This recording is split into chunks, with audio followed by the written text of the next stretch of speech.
Welcome to another episode of Whitetail Rendezvous, coming to you 6 days a week as we interview whitetail experts and hear their traditions and personal stories of the hunt. Learn more about the latest gear, discover proven tips, and the latest strategies so you can make your next hunt a success. Now, here's your host, Bruce Hutchin.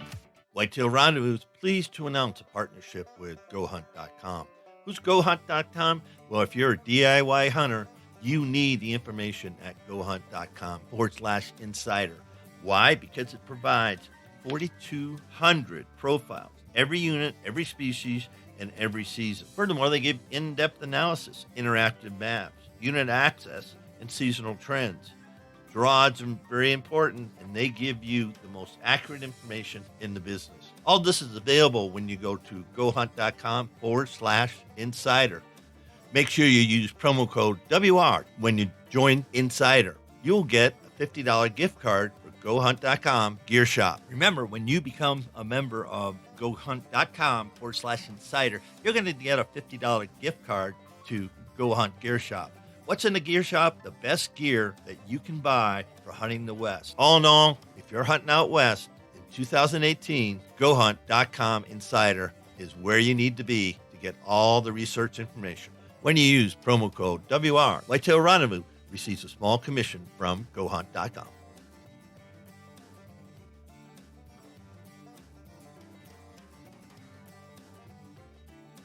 Hey, folks, we got a new sponsor. It's called Buckwild Coffee. What's so special about Buckwild Coffee? Well, a gazillion people go to Starbucks every day and drink coffee. Well, why shouldn't Buckwild Coffee offer you light, medium, or dark roast with free shipping? All you have to do is go to whitetailrendezvous.com, go to shop, and order your coffee, and I'll ship it out for free. Hey, thanks so much for visiting Buckwild Coffee. The best brew in the West, the best brew around the campfire, the best brew in the hunting shack, the best brew anywhere. Buckwild Coffee. Get yours today.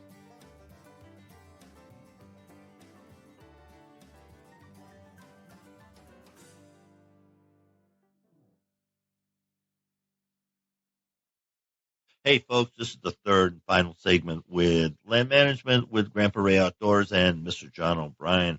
In this segment, we're going to talk about the plan. Finally, all this work has gone in, and you thought about it. Now you're going to get some sort of document, a digital document, a paper document, or a combination of those things. So you can look at this from year one to however long your plan runs. John, welcome back to the show, and let's talk about the plan from Grandpa Ray Outdoors.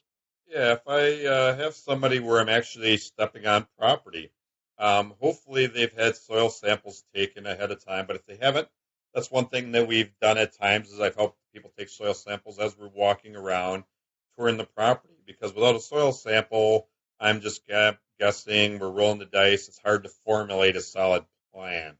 So that's essential. When I'm on a property, we'll walk around, and if there's existing plots, everybody's probably got a name for each plot, and if they don't, we'll help create a name. Or I guess in some cases, people are like, I don't care. Just call it plot 1, 2, 3, 5, 8, whatever. So again, what we'll do then is I'll have a plan that we'll put on hard copy, and it'll have the name of each plot, the acres of each plot. It'll have what seed mix that we're going to recommend, when to plant that seed mix, how much of that seed mix to plant, what fertilizer to use for that seed mix, how much of that fertilizer to use and when. And then again, we also have some other little notes on there saying, if it's a perennial mix, clip every 30 to 45 days. Maybe if a guy's got certain weed issues, I'll give a recommendation saying, hey, use in May 10 ounces of clethodim mixed with 949 plant foods and that. And again, when I do a plan, it'd be for the current year. But then we also, when we're walking around on these properties, we'll also bring up as part of the plan that, hey, the following year we'll have another plan. What we're planning this year is setting ourselves up for doing something the following year on that bit of land. So, that's one thing that we do discuss.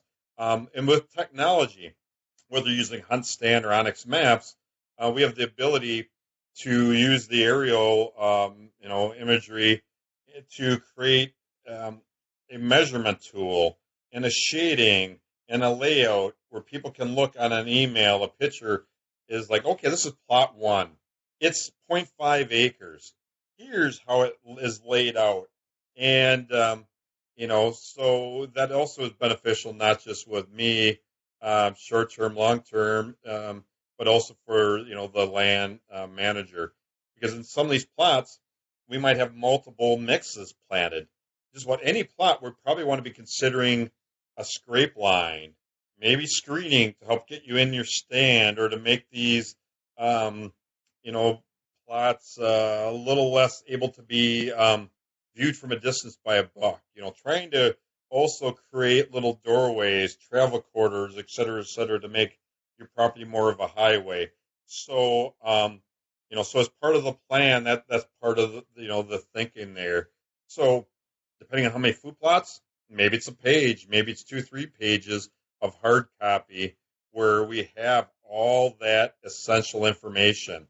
So, if a guy, let's just say we're planting a clover mix, I'll have a recommendation on what to fertilize that plant in. And then it also might have, okay, we want to winterize that plot.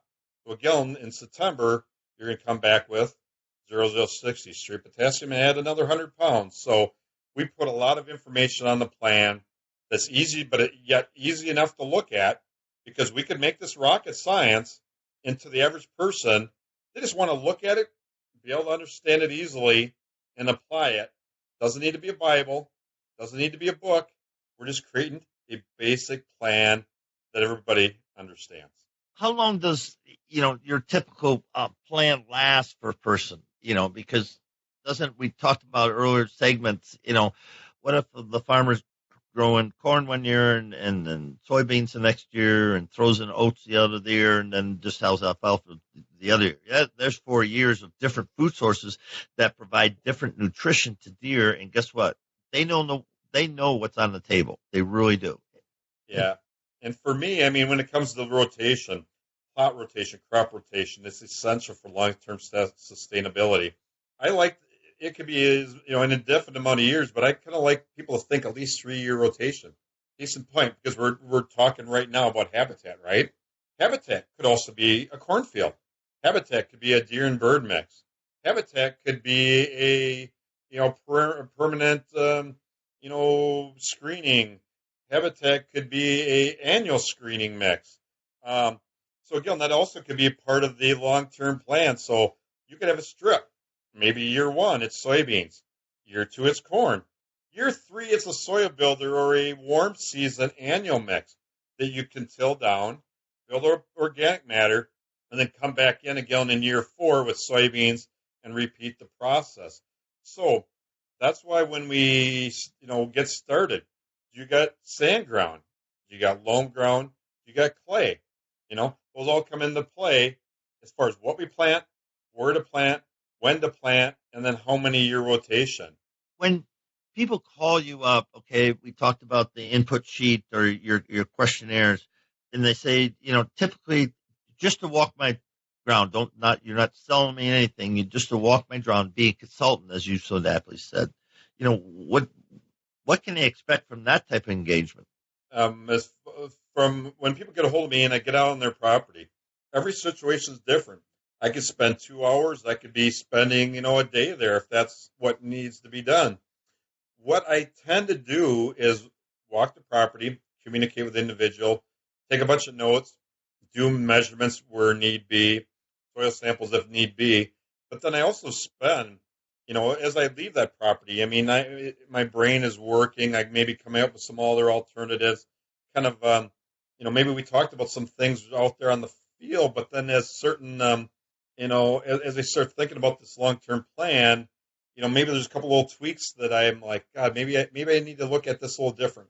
Get in front of the computer, maybe actually measure out some of these fields, start laying out, okay, we have a rough idea what we want to do this year. But then when I'm trying to think about a 3-year potential rotation, maybe we need to change a couple of plots so it fits, your rotation. Maybe let's just say if a guy's got 8 shade food plots. I never want to plant too much of one mix, not just because of biodiversity, but also it's harder to maintain a good rotation, when you do not have enough diversity. So, with that in mind, here's what I like to talk to people as far as goals. A, we always want to fixate nitrogen where possible and just want any bit of land every year. B, we want to naturally suppress weeds. C, we want to build organic matter. There's a lot of properties out there where we're low on organic matter. Very few people have enough organic matter. And again, we want to minimize inputs. Who wants to spend a lot of money on fertilizers? Not me.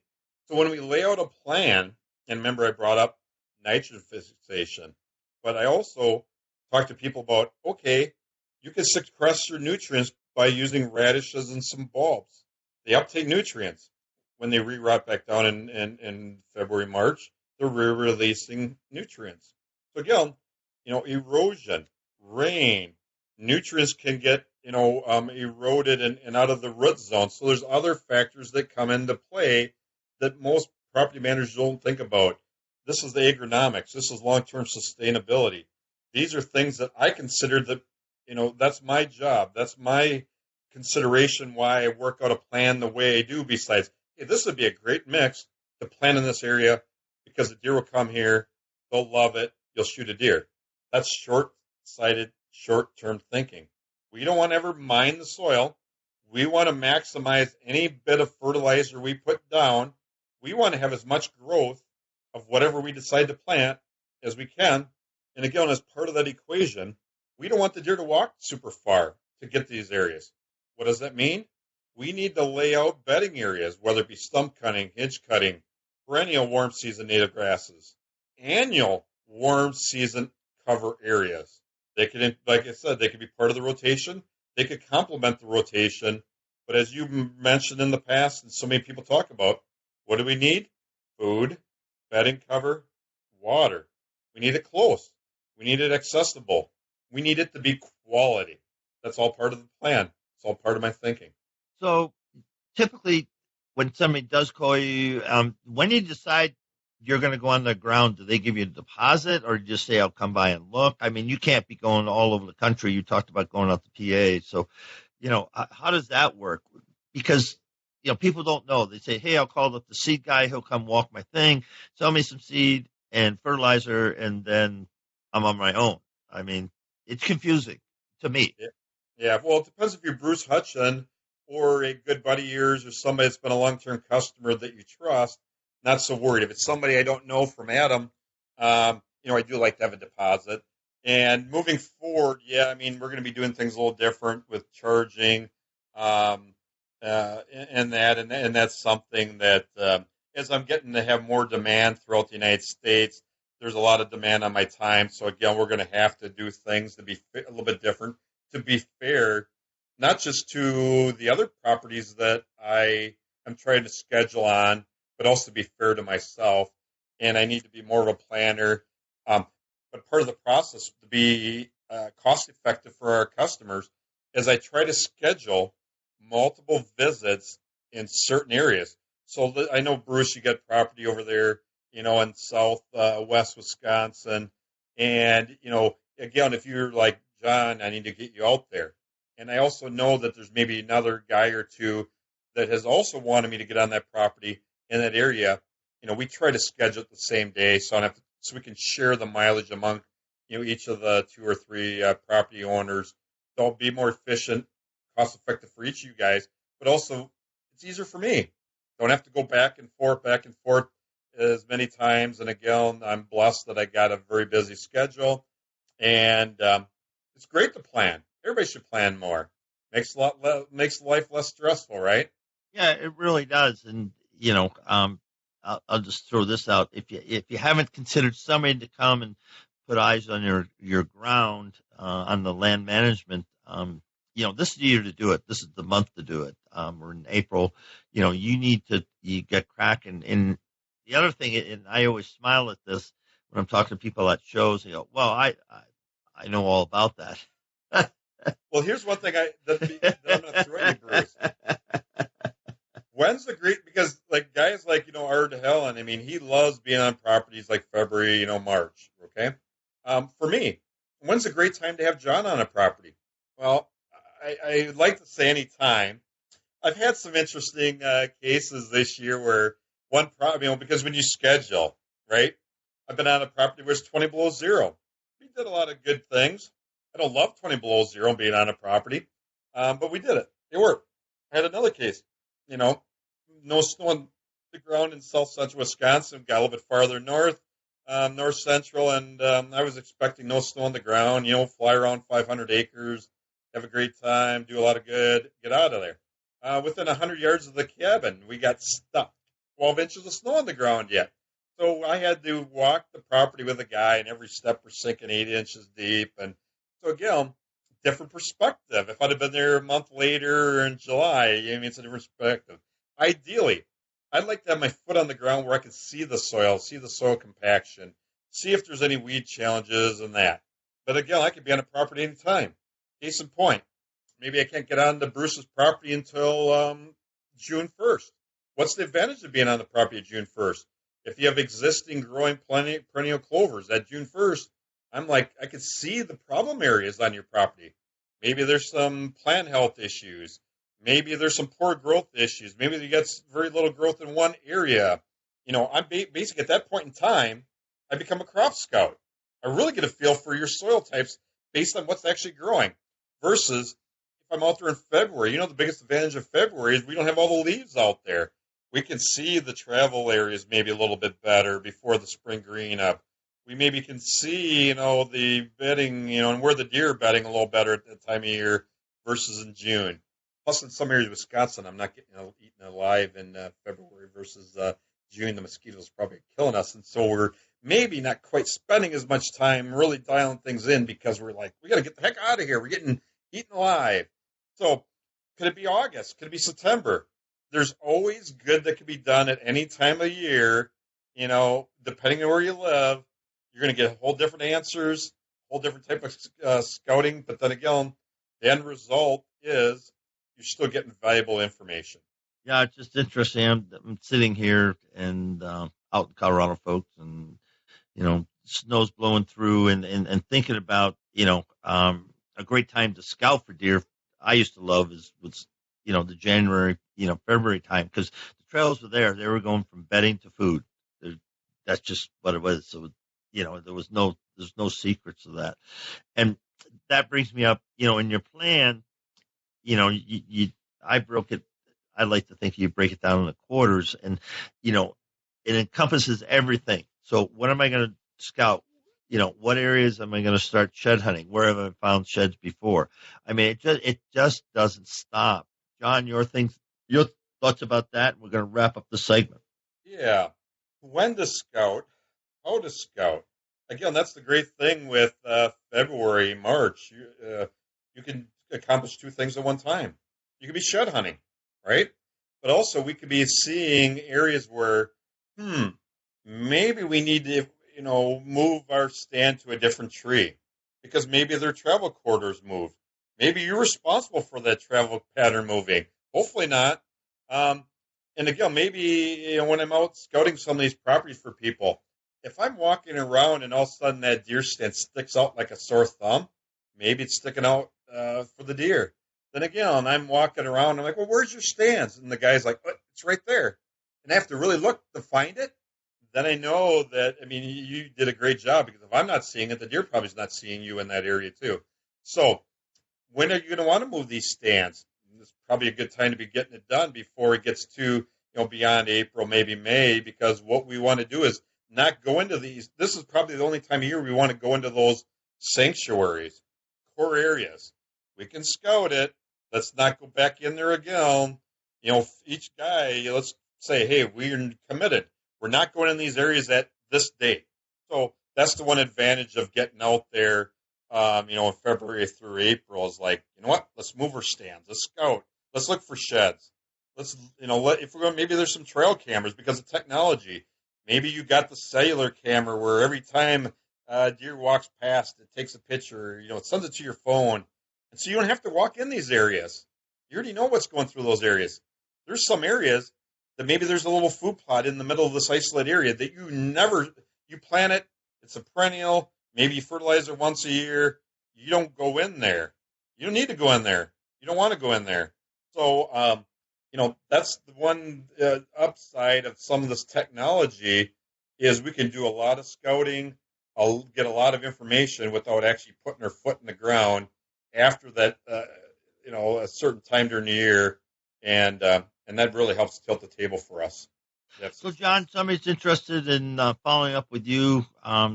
This segment is going to be out, late this month once they get them all edited. But how would they do that? Get a hold of me. You can email me at ObrienAg. It's OBRIONAG@gmail.com. Phone number is 608-235-0628. Monday through Friday, 8 a.m. to 5 p.m. Central Standard Time because I'm out here in Wisconsin. Give me a holler. I can, give you guys at least a little bit of direction and see if we are a good fit as far as, helping you out in your long-term planning. And again, I want to emphasize what I'm best at is the soil, the seed, the food plotting. Yes, I can help with answers on water. Yes, I can help with stand locations. Yes, I can help with certain tricks.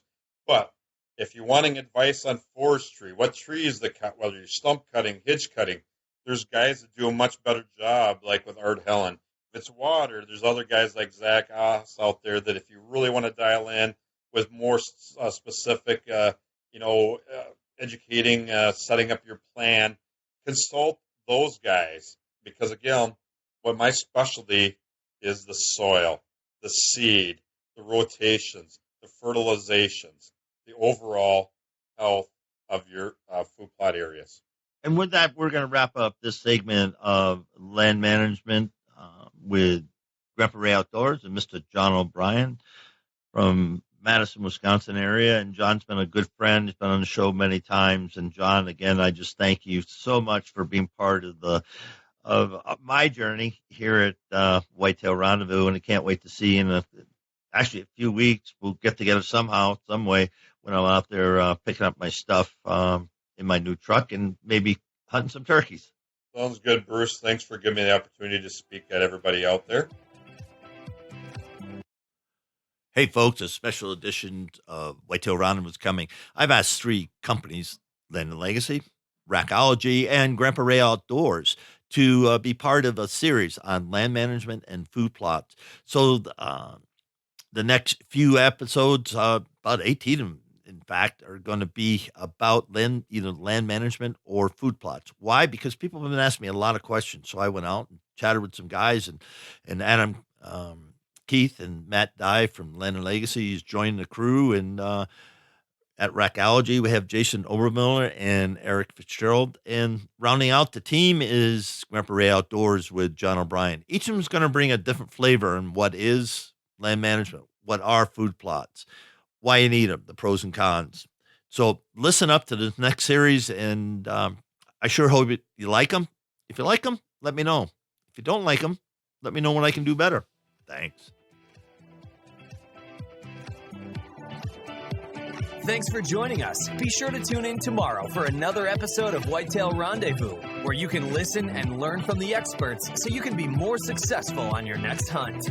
Until next time, listen, learn, and succeed.